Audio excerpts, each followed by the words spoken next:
D'Angelo's final message before his death revealed the truth they tried to hide. D'Angelo didn't die in silence. He left a final message that shook the entire music world. Love you all, and we'll see you very soon. At first, it sounded innocent, until he passed away and everyone realized it was a code. Why did he write it? What was he hiding? And what truth was powerful enough to be buried with him? Tonight, we uncover the message the industry never wanted you to decode, the unreleased album locked in a vault, and the final days of a soul genius who refused to be controlled. Before we dive in, hit like, subscribe, and turn on notifications because this story will change how you see everything. The final message that shook the world. D'Angelo did not leave the world quietly. He left it with a sentence that refused to die. Love you all, and we'll see you very soon. At first glance, it looked like a typical promise from an artist preparing a new project. Fans thought he was teasing an album, another tour, or a surprise performance. After all, he had disappeared before and returned with masterpieces. But when news broke that he had died shortly after posting those words, everything changed. That single sentence transformed from a warm farewell into a chilling riddle. Why see you very soon if he knew his health was failing? Why so calm in tone, yet so final in timing? As people reread the message, they noticed the subtle weight behind the words. It no longer felt like optimism. It felt like closure. Something was hidden in plain sight, and the world had missed it. The music industry froze. Journalists scrambled. Social media exploded with theories. Was this his personal goodbye? A spiritual message? Or was it something deeper? Something he couldn't say directly? D'Angelo was never a careless speaker. He famously avoided interviews because he believed words were powerful. He once said, "Silence can speak louder than noise." So why this message, and why now major publications like Rolling Stone, Billboard, and Vulture reported on the eerie timing, but even they could not explain it? Musicians who had worked with him felt uneasy. To them, the sentence wasn't random. D'Angelo had always spoken in layers. His lyrics held hidden meanings. His pauses were intentional. His art demanded reflection. So when he chose to leave the world with one final line, many believed it was crafted with purpose, possibly as a code. Fans went into a frenzy dissecting every word. Forums dedicated entire threads to breaking down the message like a puzzle. Love you all, was this gratitude or a farewell to his audience? We'll see you very soon. Who is we? Was he speaking spiritually, referring to the next life, or hinting at unreleased music? Some fans pointed out that he used future tense, not past. It didn't sound like a goodbye. It sounded like a transition. Others noted that he didn't say, "I'll see you," but "we'll see you," as if he wasn't going alone. Could he have been referencing someone who had already passed, like Angie Stone, the woman he once called his beginning, who died just months before him? Or was there something much bigger happening behind the scenes? The more fans analyzed it, the more haunting the message became. The shockwave of that sentence went beyond his own fan base. It rattled the entire music world. Artists, producers, and critics all asked the same question. What did D'Angelo know?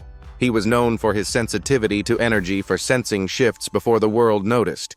He often pulled away from the spotlight when things felt wrong. Was he sensing the end? Or was he censored from telling the full truth? Because after his death, we learned something unsettling. His medical condition was hidden, his surgery was unexplained, and his final recordings remain locked away. The industry was left with silence. Fans were left with questions. And the message, "Love you all, and we'll see you very soon," became more than a farewell. It became a prophecy, a warning, or perhaps the first piece of a secret he left behind, waiting for the world to finally understand. The mysterious show cancellation and the chilling phrase, "unforeseen medical delay." When the announcement hit social media, it felt like the air was sucked out of the room. D'Angelo's highly anticipated Philadelphia performance, one of the rare live appearances he had agreed to in years, was suddenly canceled. No warning, no gradual rescheduling, just one cold clinical sentence. Canceled due to unforeseen medical delay following surgery. Fans froze. This was not a typical postponement. D'Angelo was known for perfectionism and deep respect for live audiences. He didn't cancel lightly. The fact that he backed out just days before the show sent a shockwave through the fan base. Something was off and everyone felt it immediately. The phrase itself was alarming. Unforeseen medical delay. Who uses that wording? If it were a minor recovery, his team could have said fatigue, exhaustion, or routine procedure. Instead, they chose a vague, almost sterile expression that revealed nothing and suggested everything. This was the same man who avoided hospitals his entire life. According to former collaborators, D'Angelo despised the smell of medicine and the feeling of being observed.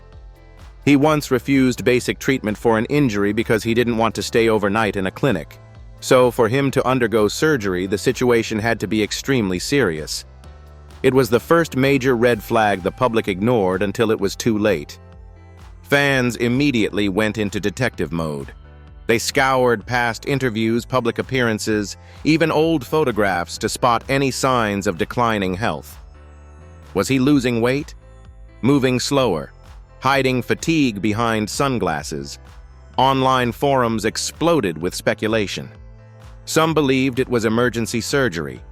Others whispered about a long-term illness kept secret. A few even wondered if the truth was being intentionally buried. What terrified people the most was the silence. No follow-up statement, no recovery update, just complete disappearance. For an artist who already had a history of vanishing from the spotlight, this time felt different. Darker, heavier, final. Media outlets tried to investigate but ran into walls. Every industry insider they contacted either refused to comment or claimed they weren't authorized to speak. Major publications like Billboard and Variety attempted to access medical records only to be blocked by privacy protections. Reporters found it suspicious that not a single member of his inner circle offered reassurance. No, he's doing fine. No, he just needs rest. Nothing. The silence felt intentional, almost orchestrated. And then the world understood why. Because just weeks after the Philadelphia cancellation, D'Angelo was gone. The show wasn't just postponed, it was the beginning of the end. And that strange phrase, unforeseen medical delay, became one of the most haunting clues in modern music history. Trapped by fame, the burden of being R&B Jesus. D'Angelo wasn't just famous, he was mythologized.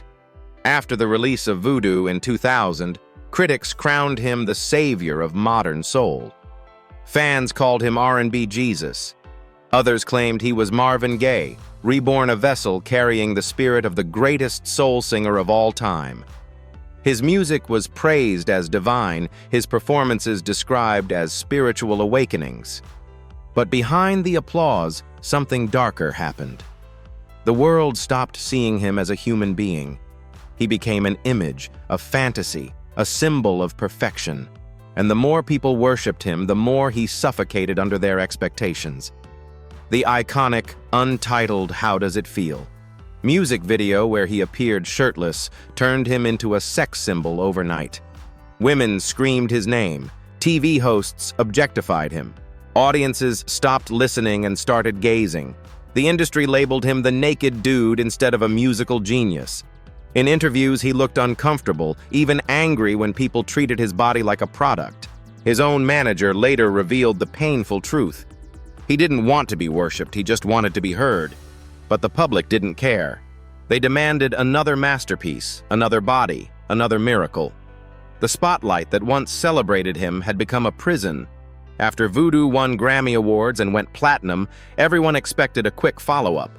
Instead, D'Angelo vanished. No albums, no interviews, no tours. He disappeared from the mainstream for 14 years.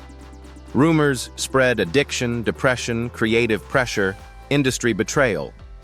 But the real reason was deeper. He was running from the identity the world forced onto him. He was tired of being compared to Marvin Gaye, tired of being called a savior, tired of being asked to bring back real music like some supernatural prophet. In truth, the world didn't lose D'Angelo. It crushed him. Then in 2014, like a ghost returning from exile, he re-emerged with Black Messiah. Not a commercial album, but a manifesto. It was raw political spiritual, a direct challenge to everything the industry tried to mold him into. The title itself was a declaration he was no longer the idol they could exploit. He was the voice of resistance, identity, and truth. Critics called it one of the greatest comeback albums in music history. But even in his return, there was pain beneath the brilliance. Because D'Angelo had learned the most devastating lesson of fame: when the world turns you into a god, it stops allowing you to be a man.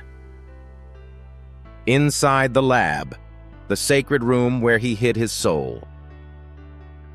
To the outside world, the lab sounded like a casual nickname for D'Angelo's home studio. But to those who truly knew him, it was something sacred. It wasn't just a room with equipment, it was the only place on Earth where he felt free. Friends described the space as dimly lit walls covered in gray acoustic foam, filled with vintage gear from the brown sugar era. No cameras, no managers, no pressure. Only silence and sound. He went there not to perform, but to heal. When life overwhelmed him, he disappeared into that room for hours, sometimes days, emerging exhausted, but spiritually lighter.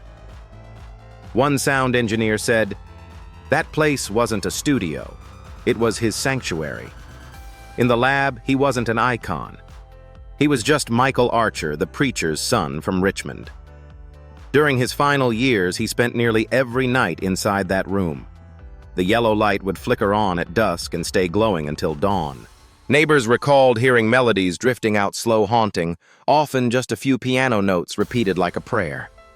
It wasn't music meant for charts. It was emotion captured in sound. A producer who visited him revealed that D'Angelo recorded dozens of unreleased tracks, some only 30 seconds long, others raw and unpolished. In many of them, you could hear his breath, the creak of a chair, or the scratch of a guitar string. He wasn't chasing perfection. He was chasing honesty. He often said everything beautiful has cracks. And in the lab, he allowed himself to be imperfect. The most mysterious phrase he ever wrote, "Serve up what's in the pot," came directly from this period. Fans assumed it meant new music was coming, but insiders knew it was much deeper. To D'Angelo, the pot represented his inner world, his memories, pain, faith, and truth, slowly simmering into songs. One close friend said he would point to his chest and say, "The pot is right here." When he promised to serve it, he wasn't teasing a hit single. He was preparing to reveal the most vulnerable parts of himself. But then, he fell silent. The world never got to taste what was inside.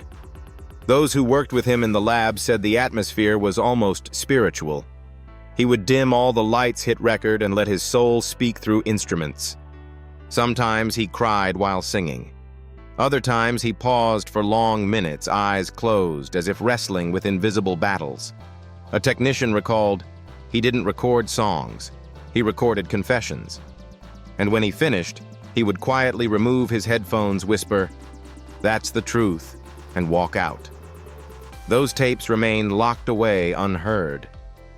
But many believe his real final message, the truth he hinted at, still lives inside those recordings, waiting to be discovered. Pain, silence, and confession. The battle no one saw. Behind the genius, behind the myth. D'Angelo was a man in constant conflict with himself.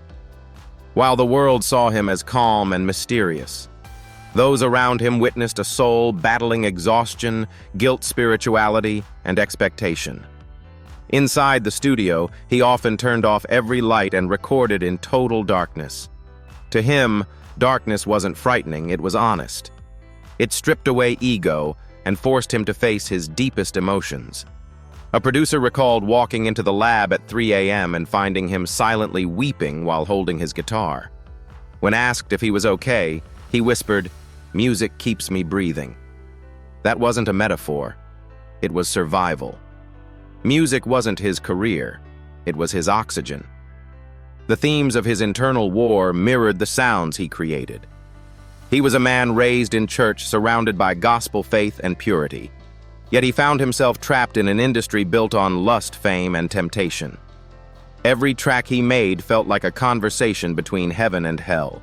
The choir-like harmonies clashed with gritty bass lines as if angels and demons were sitting in the same room. He once said in an interview, "I'm always standing between the cross and the club." That line defined his life. He wanted to create sacred art in a poisoned world, and that pressure slowly broke him from the inside. Those who worked with him during this period saw a side of D'Angelo the public never knew. He wasn't chasing chart success or radio play. He deliberately ignored trends, refused label pressure, and scrapped songs that sounded too clean. He didn't care if a note cracked or a chord buzzed. He believed perfection was the enemy of emotion. A sound engineer admitted he wanted the mistakes. He said they made the music human. His process was brutal. He might spend 6 hours recording one vocal line not to polish it, but to feel it. Every session drained him like a confession. Members of the Squarians Collective later revealed the most heartbreaking truth. Near the end, he admitted a fear deeper than death. He was afraid he hadn't said everything. That sentence shattered everyone who loved him. D'Angelo didn't fear failure. He didn't fear critics. He feared leaving this world without telling the full truth inside his soul. That's why he pushed himself in those final sessions, crying, praying, unraveling on the microphone. He wasn't recording music. He was documenting his spirit. Every breath, every tremble, every tear. He no longer wanted to sound perfect. He wanted to sound real. And in that painful honesty, he reached immortality. A death in silence and a funeral without words. When the news broke that D'Angelo had passed away, the world stopped in disbelief. There was no countdown, no public decline, no leaked hospital photos. He had performed months earlier, still holding his guitar under dim lights, still singing with the same quiet fire. No signs, no warnings. Then suddenly, gone. His family released only one short statement, following a private and courageous battle with illness. No diagnosis, no timeline, no explanation. The word private stunned fans because D'Angelo had been invisible for so long that nobody even knew he was fighting for his life. It felt like the ultimate betrayal by fate. How could someone so powerful suffer in silence while the world believed he was just recharging for his comeback? The most shocking part wasn't just that he died, it was how he died. In a time where every celebrity detail is exposed instantly, D'Angelo managed to keep one of the most guarded secrets in modern music history, his declining health. Even close collaborators said they had no idea how serious it was. He never asked for sympathy. He avoided hospital visits until he had no choice. He didn't want to be remembered for weakness. One friend said he once joked, "If I'm sick, I'll sing before I complain." That joke now feels like foreshadowing. He didn't let the world see him fade. He left while still glowing. His funeral was unlike any other celebrity memorial. There were no speeches, no industry tributes, no cameras, no viral sound bites. Instead, there was only music. His own music. Every person in the room listened in silence as his songs played, each note echoing through the air like a heartbeat. No one stood at a podium. No one summarized his life. Because how do you speak for someone who spent his entire life speaking through melody? One of his closest friends, a bass player who toured with him during the Voodoo era, revealed the reason D'Angelo had personally requested it. His final instruction was simple: if I'm not here, let the music speak. And that's exactly what they did.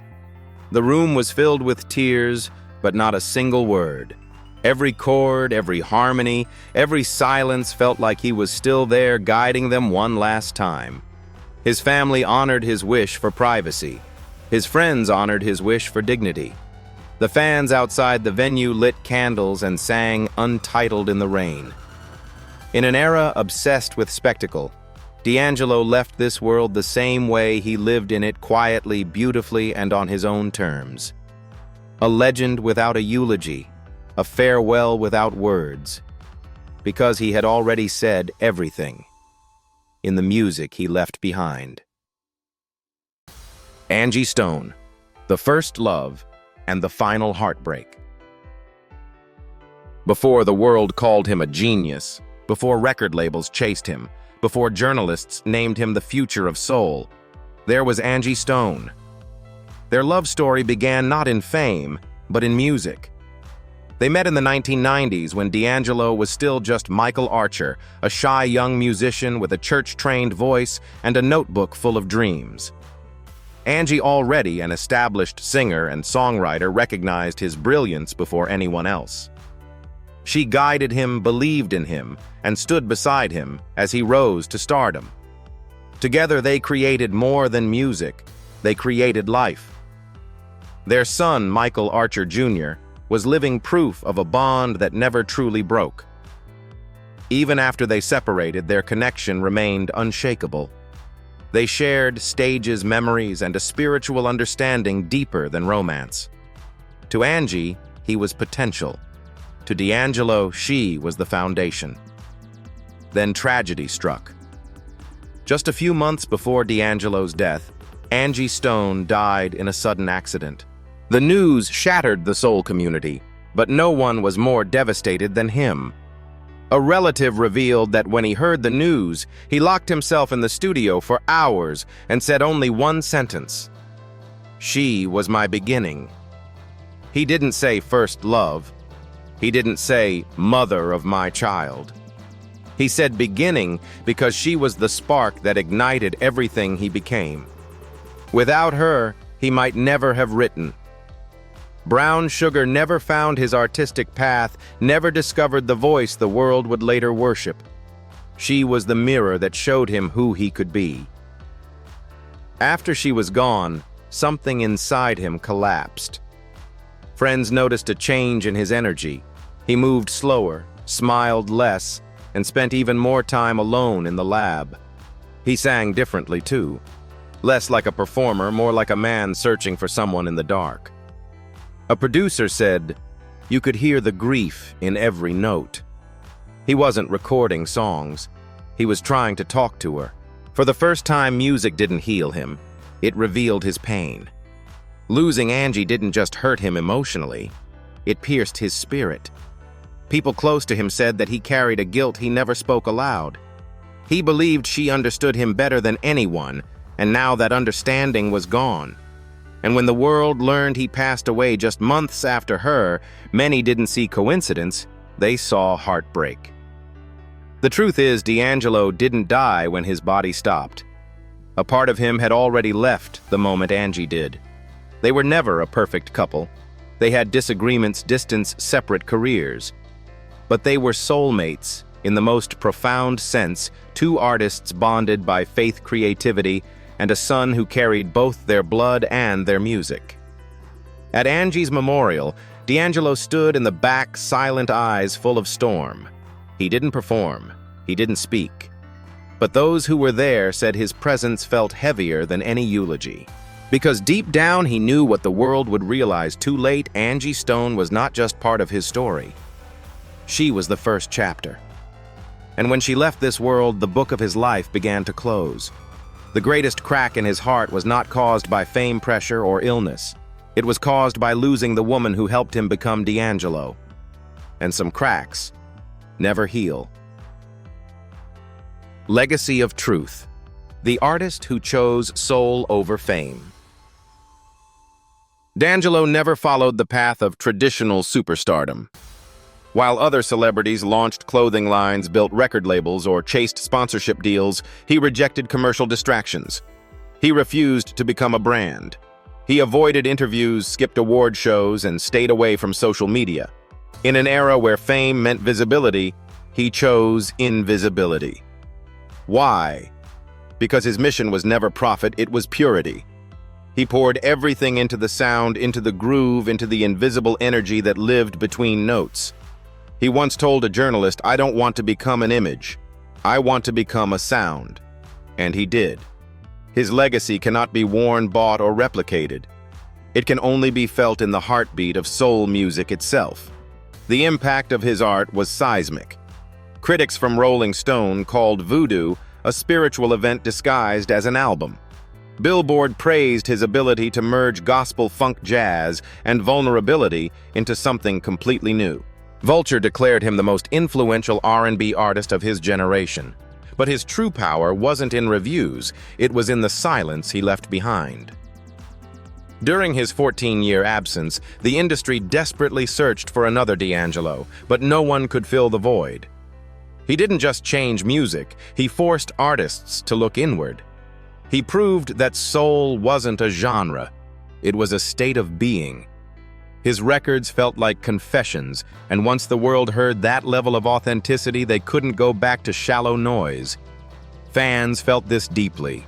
For many, his music was therapy. He spoke to the broken, the spiritual, the misunderstood. He made people cry without explaining why. His listeners didn't just consume his songs, they lived inside them. That's why when he died, the mourning wasn't typical.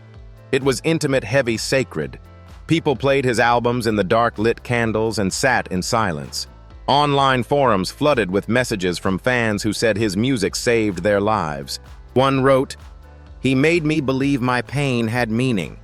Another said he didn't sing to impress us, he sang to heal us. That kind of connection is rare. Most artists entertain. D'Angelo transformed. His influence on younger musicians is impossible to measure. Neo-soul artists shaped their entire soundscapes around his groove. Rappers sampled his harmonies. Singers copied his vocal layering. Even pop stars adopted his raw vulnerability. But what they borrowed wasn't technique, it was philosophy. He taught a generation that soul isn't about perfection, it's about truth. That silence can be louder than any note. That music should be lived, not manufactured. Emerging artists like H.E.R. Anderson, Pac, Daniel Caesar, and Giveon have all cited him as an essential inspiration. Yet even they admit they can imitate the feel, but never the essence. Because D'Angelo wasn't trying to be iconic. He was trying to be honest. And that honesty became his signature. He didn't build an empire. He built a blueprint for authenticity. In the end, he proved something timeless. Empires crumble, images fade, but soul lives forever. The unreleased album and the hidden truth in What's in the Pot. After D'Angelo's passing, his home studio, The Lab, was finally opened. What his family and close collaborators found inside shocked even the industry, a hard drive filled with dozens of unreleased recordings, vocal takes, unfinished songs, and raw instrumental sessions. Some tracks were only 30 seconds long, others stretched into haunting 6-minute spiritual journeys. These weren't demos for radio. They were intimate sonic diary entries. A producer who listened to them confessed, "It was so real it brought me to tears." These recordings captured the deepest parts of his soul: fear, faith, pain, love, and acceptance. Many believed this was the treasure he hinted at when he wrote, "Serve up what's in the pot." Rumors began to spread that the collection had a working title, Ascension. That word appeared in handwritten notes, sound file names, and even whispered in one leaked recording. "One day I'll rise above all this noise." Fans believed this wasn't just an album, it was his farewell. It wasn't meant to climb charts. It was meant to free him. He also scribbled a chilling line on a piece of paper found near the mixing desk. "Soul never dies. It just changes form." Whether this was a lyric, a message, or his personal philosophy, no one knows. But it felt like a man preparing for transition, not in fear, but in peace. When news of the hard drive surfaced, fans around the world were electrified. Forums exploded. Reddit threads reached thousands of comments. People debated what the pot really represented: his final confessions, unfinished masterpieces, or the truth he couldn't say in interviews. To his most loyal listeners, the unreleased music wasn't just content. It was closure. They believed this was the real. "See you very soon," he promised in his final message. Not a return to the stage, but a return through sound. He had always said he wanted to be remembered as a voice, not a face. Then came the bombshell. RCA Records confirmed they were in discussions to release a posthumous project to honor his legacy. They didn't reveal the track list or timeline, but the acknowledgement alone sent shockwaves across the music world. This wasn't speculation anymore. His last messages, melodies, and emotions were real and preserved. Now the world waits, holding its breath, because whatever lies inside the pot may answer everything: why he disappeared, what he was fighting, and what he truly wanted to tell us before he left. Fans believe the unreleased album will not just be music, it will be his final truth served to the world at last. D'Angelo did not just leave music behind, he left a mystery. His final message, his unfinished album, and the silence surrounding his last days continue to haunt fans and experts alike.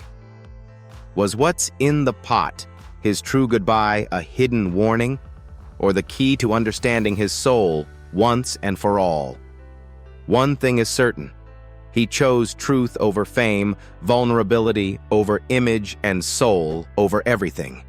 His legacy still shapes an entire generation, but now the question belongs to us. When the unreleased music finally surfaces, will it heal us, or expose what the world tried to hide?